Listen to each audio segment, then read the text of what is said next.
পাইছে ওই বুড়ি এইবার। আমি বলি সবা মাছ তারে বলে খারাপ কাজ। যাচ্ছে ওই জায়গাতে লাফাতি লাফাতি আসতেছে, বড় ঘরের থেকে শাশুড়ি আসতেছে, আর এক ঘরের থেকে বৌমা আসতেছে। হ্যাঁ, এত বড় কথা, এত বড় সাহস কোথার থেকে হলো? লাগিয়ে গেছে।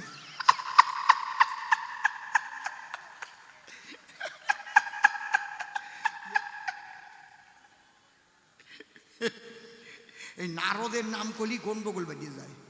সকালবেলায় কোনো বাড়ি যদি নারদ ঘুমিতে উঠে কেউ কয়, সারাদিন ওই বাড়ি ঝগড়া বাঁধবেই বাঁধবে মশাই। হরে কৃষ্ণতে কাজ হবে না, নারদ কইয়ে দেখো। আপনাদের বাড়ির পাশে অনেক টিউবওয়েল থাকে না, অনেক জায়গা তার চারপাশ দিয়ে ওই কচু হয় না, বুনো কচু, ছোট ছোট কালো কালো ডগা। কোনো বাড়ি ঝগড়া বাঁধে এই টাইমে ওই ডগা কাটবেন। ডগা কাটিয়ে দেখবেন ফোটায় ফোটায় কষ পড়তেছে। ওর কষ আঙুলে লাগাইয়ে ওই বাড়ির ভিত বা দোহায় গিয়ে দোহাই নারদ থু তিনটে টান দেবেন। দোহাই নারদ থু, দোহাই নারদ থু, 3 টান দিয়ে চাইয়ে দেখবেন তাই সারা দিন রাত ওই বাড়ি মুরগি লড়াই লাগিয়ে গেছে, সারার কায়দা নাই।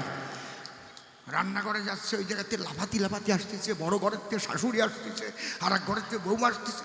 হ্যাঁ, এত বড় কথা, এত বড় সাহস কোথার থেকে হলো? লাগিয়ে গেছে। এইবার কি সর্বনাশ। নারদ একদিন ভগবানের কাছে জিজ্ঞেস করছে, ঠাকুর কি আমার নাম কয়ে যে অনেকে শয়তানরা ঝগড়া বাঁধায়, এর কিছু করা যায় না? যায়। কি? সব জায়গা জানাই দাও, যদি ওই 3 ডাক দেওয়ার সময় দোহাই নারদ থু, দোহাই নারদ থু, কারো কালো বিড়ালের কথা মনে পড়ে যায়, তাহলে আর কাজ হবে না। আমি মারিয়ে থুয়ে গেলাম, ওই ডাক দেবার সময় কালো বিড়ালের কথা মনে পড়বে। ওটাও মারিয়ে থুয়ে গেলাম, তেঁতুল তলা ছাড়া আর কোনো জায়গা পাবে না। হরি বল, কায়দা আছে না তো খবর ছড়াই যাবে না।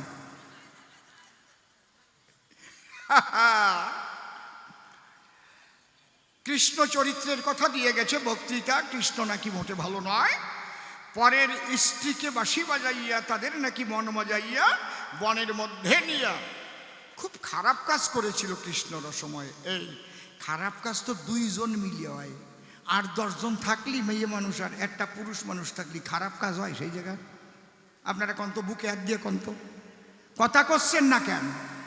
হয় খারাপ কাজ কারে কয়? আমি ওনার চোখের ইশারায় বললাম, আমি যখন বেরোবো ওনারা নিয়ে আমি অন্য কোনো জায়গায় চলে গেলাম। ঠিক পাইছে ওই বুড়ি এইবার। আমি বলি সবা মাছ তারে বলে খারাপ কাজ। ভালো লাগে তোমার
আমি তোমার বাসি সারা পেয়ে আশা পথ থাকি চেয়ে আমি তোমার বাসি সারা পেয়ে আশা পথ থাকি চেয়ে তবে আসবে আবার এই পদে মেলে বাঁশরি বাজাইয়া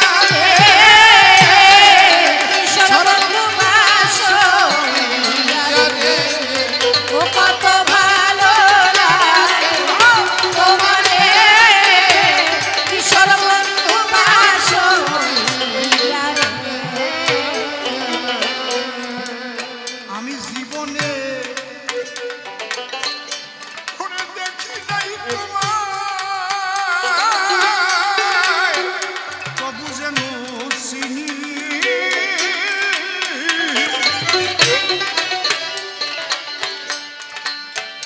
আছে নাকি এত আপন সকল আপন ব্রজগোপীদের প্রেমের সঙ্গে তুমি জাগতিক মানুষের কামনা অন্ধ কামান্ধ মানুষের সঙ্গে তুলনা দিচ্ছ সি সি সি সি কালীচরণ একটু রেখো স্মরণ ওই শ্রীকৃষ্ণ করেছিল কালীয় দমন ওই শ্রীকৃষ্ণের চরিত্রে তুমি কলঙ্ক দিতে চাইছ যখন ছোট্ট শিশু ছিল কংস পুতনাকে পাঠিয়ে দিল স্তনে বিষ মাখিয়ে তাকে মারিবার দায় পেরেছিল ছেলেটি কোথায় জন্ম নিয়েছিল কারাগারে জন্মের থেকে তার লীলা মাধুর্য কি আছে দেখো না ঝট করে বলে ফেসলে যে কি নোংরা ছি, তোমার মনটা নোংরা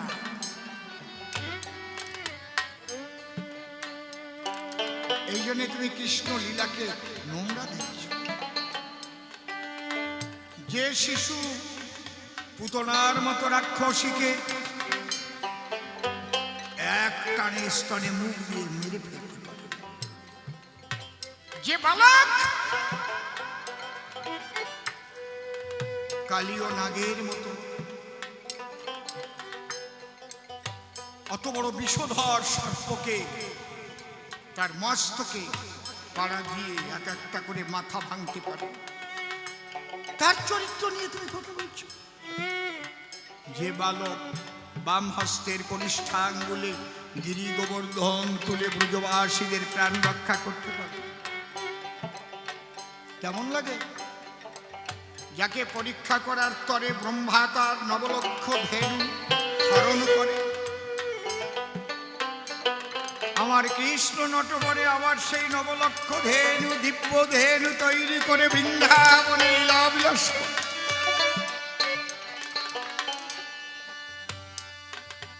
তুমি না জেনে নোংরা ভাষাটা তুমি শব্দটা উচ্চারণ করেছো কখনো করবে না জানার জন্য প্রশ্ন করতে পারো কিন্তু তুমি কেন কমেন্ট করো তুমি কেন বললে কৃষ্ণ লীলা কি নোংরা তুমি বলতে পারতে ও সাধুজন কৃষ্ণ সম্পর্কে বিভিন্ন জনগণ বিভিন্ন রকমের কথাবার্তা করে উচ্চারণ আপনি বলুন তো এগুলোর মধ্যে ব্যাপারটা কি কে অধিকার দিয়েছে তোমাকে কৃষ্ণকে নোংরা বলার কে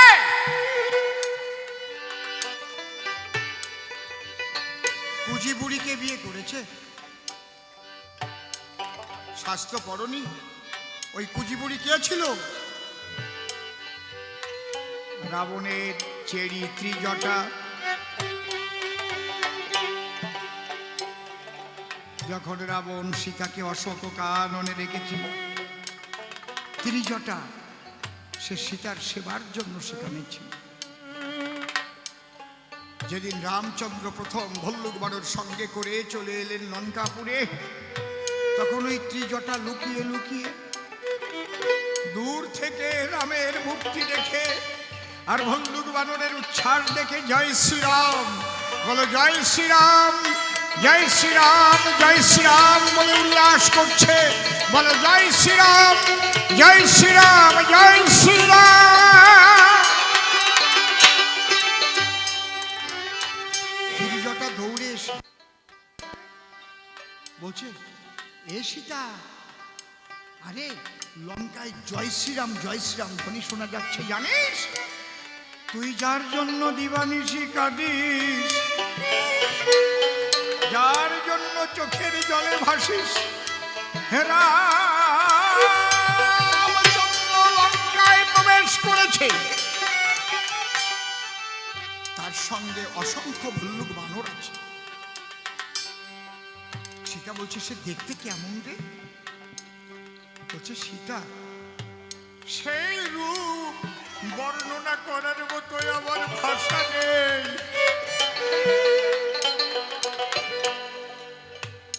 সে যে অপরূপ রূপের মাধুরী,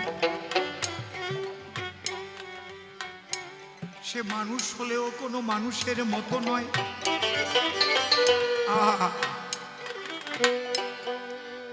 তাকে দেখলে পরে একবার দেহ মন প্রাণ হরে লয়। রাম রাম রাম রাম রাম রাম রাম। সীতা তখন বলল, বোন, তুই আমার প্রভুর খবর অগ্রভাগে আমার কর্ণে দিলি তো আমি সন্তুষ্ট হলাম রে। তুই আমার কাছে যা চাইবি তাই পাবি। একটু খুলবে, বন্ধ হয়ে গেছে কিন্তু মাইকের ভাইব্রেশন। তুই আমার কাছে একটা বর চেয়ে নে। বলে, আমি যা চাইবো আমাকে তাই দিবি? সত্যি দিবি? বলে, হ্যাঁ সত্যি, ত্রিসত্য অঙ্গীকারে আবদ্ধ হ। বলে, তুই যা চাইবি তাই দিবি। বলে, আর কিছু চাই নাই আমি, আমার কথা নেই। ওই শ্রীরামচন্দ্রকে আমার প্রতিরূপে দে। রাম রূপ দর্শন করে আমি হয়েছি পাগল। অঝরে ঝরিছে আমার দু নয়নের জল। সীতা বলছে, তুই কি চাইবি? হ্যাঁ, তবে আমি যখন ত্রিসত্য অঙ্গীকারে আবদ্ধ হয়েছি, শোন শোন, ত্রিজটা বলি তোর কাছে কাছে। তবে এ যুগে নয়, অন্তরে দেখে ভেবে, এই যুগের পরে যবে কৃষ্ণলীলা হবে, সেখানে তুই করবি গিয়ে জন্মগ্রহণ। প্রতিরূপে পাবি আমার সেই রাম, হবে যখন কৃষ্ণ জনার্দন। হরি হরি হরি বল। কালীচরণ তোমার জানা ভালো, সেই ত্রিজটা এবারে সে পুঁজি হলো। ফুলের ডালা নিয়ে বসেছিল, মালা নিয়ে বসেছিল, কবে আসবে? যে কারণে কৃষ্ণ জনার্দনে পুঁজি বুড়িকে স্ত্রী সম্মান দিয়েছে। কারণ ছাড়া কাজ হয় নাকি? ও কয় কুজি রে, ও ছাড়ে নাই। তোমার যেমন মন তেমন দর্শন, বুঝলে? এই শয়তানি বুদ্ধি করিয়ে না। কৃষ্ণ, তাহলে তুমি আজে বাজে কথা বলছো। একটা লোকের ছেলের জ্বর হয়েছে, ছেলেটার বয়স 13-14 বছর, তাই টিটিয়ে কুইনাইন ট্যাবলেট দিয়েছে, ও খায় না। এখন তো কুইনাইনকে সুগার কোটেড করা হয়েছে, যেটা মুখে দিলে তিতো বোঝা যাবে না, মিষ্টি স্বাদ মেলে। বাচ্চারা যদি জল দিয়ে গেলে পেটে গিয়ে ওইটা তিতের কাজ আরম্ভ হয়, তাই তো? এখন ডাক্তার তো ওষুধ দিয়েছে, ছেলে তো খায় না। বাবা কৌশল করে বাজারের থেকে রসগোল্লা এনে ওতে ছিদ্র করে করে একটা করে কুইনাইন বড়িছে। সকালে একটা, দুপুরে একটা, বিকালে একটা খেতে বলছে। এখন ওষুধ তো দেশে জ্বর আরো বাড়িয়ে গেছে। এনে বাবা বলতেছে খোকা তোরে রসগোল্লা দিলাম খাইস নেই? কয় রসগোল্লা খাইছি, কিন্তু ভিতরে যে বিচি ছিল ওটা খাই নাই, ওটা ফেলাই দিছি। বাবা শয়তানি ডে করি না, রসগোল্লা খাওয়াবা খাওয়াবা, ভিতরে ওষুধ ভরে দিয়ে বিচি বানাই দিয়েছো কেন? কায়দা আছে। কৃষ্ণ সম্পর্কে প্রশ্ন করবা করবা, ওর মধ্যে নোংরা শব্দটা প্রবেশ করাইয়ে বিচি বললে কেন? কি ওরে জীবনে দেখি নাই তোমায়, তবু যেন চিনি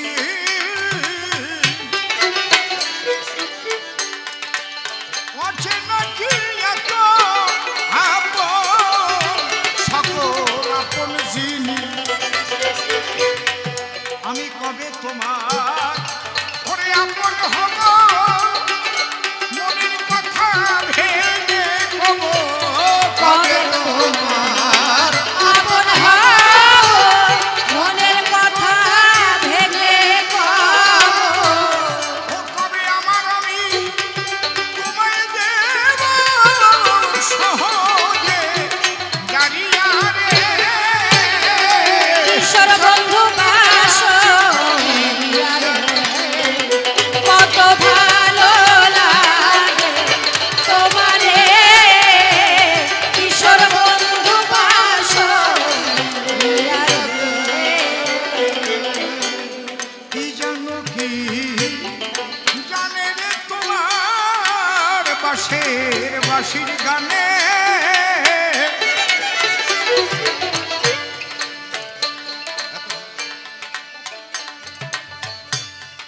ওরে এত ভালো লাগে কেন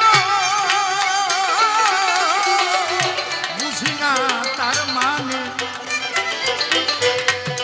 না বোঝা সে গানের ভাষায় কেন আমায় কাদায় হাসায়। না দোবাসে গানের ভাষায় কেন আমরে কাদায় হাসায়। ওরে না বোঝা সেই গানের ভাষায় কেন মনে কাদায় হাসায়। না বোঝা গানের ভাষায় কেন আমায় কাদায় হাসায়। আমায় একেবারে ডুবাই ওরে একেবারে ভাষায় মরমে মারিয়া রে। ঈশ্বর বন্ধু বাসরিয়া রে, ও কত ভালো লাগে তোমারে। ঈশ্বর বন্ধু বাসরিয়া রে, ওরে চকিত চরণে মানুষ এসে বাড়ির ধারে,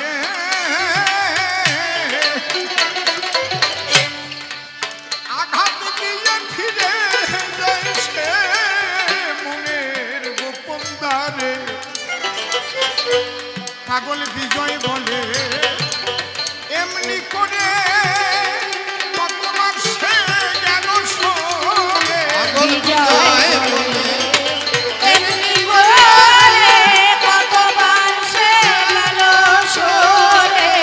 এখন আমি ঘুরে বেড়াই জনম ভরে আপন হারাইয়া রে।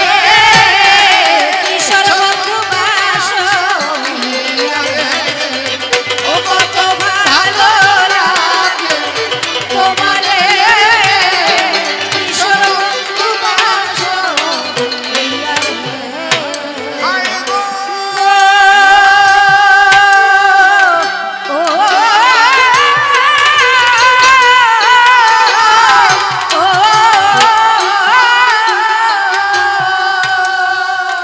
কৃষ্ণ সম্পর্কে কথা বলতে হলে শোনো চাষি বলি, আগে তোমার বুঝতে হবে কি ছিলেন কৃষ্ণ বনমালী। কৃষ্ণ তিনভাবে খেলা করেছেন কৃষ্ণ রসময়। সেই তত্ত্ব একটু ব্যাখ্যা করে বলবো মহাশয়। একটা হচ্ছে প্রেম ঘন, আর একটা হচ্ছে জ্ঞান ঘন, আর একটা হচ্ছে কর্ম ঘন। প্রেম ঘন মূর্তি কৃষ্ণের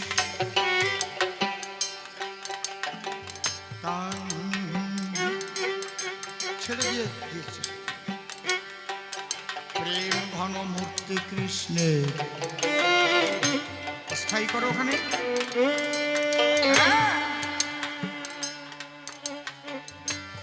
মধুর বৃন্দাবন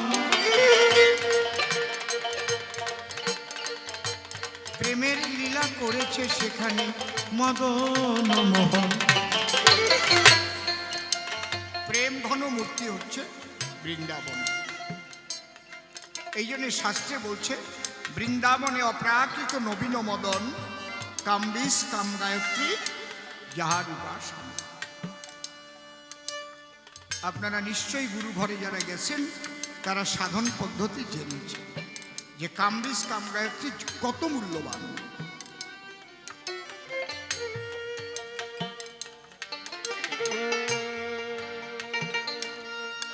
জ্ঞান ঘন মূর্তি তার মথুরায়,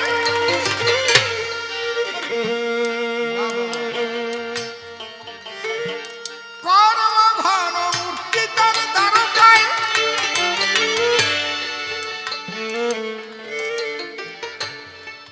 হবে না,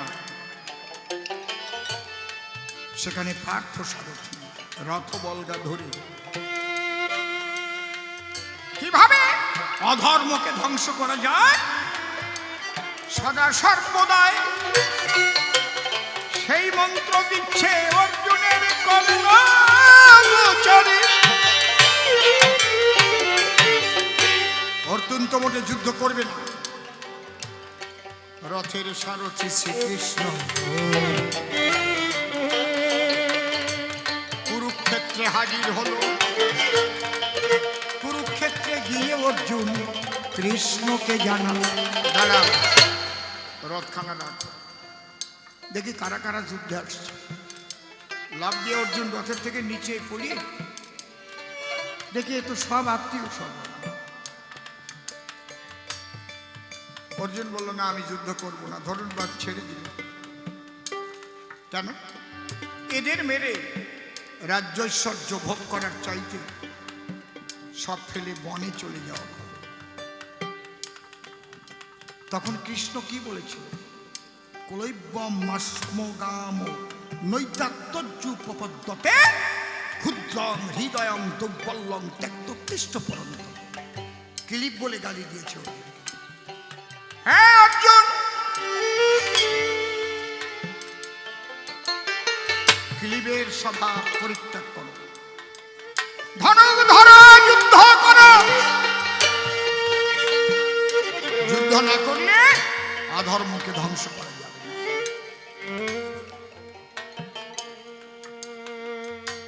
অসচ্ছন্ন সচষ্টং প্রজ্ঞাবদংশ্চ ভাষসে গতা শূন্য গতা সুষ্ট নানু সচন্তি পণ্ডিতা। হ্যাঁ, যাহা শোক করিবার নয় তাহার জন্য শোক করিতেছে। অসচ্ছন্ন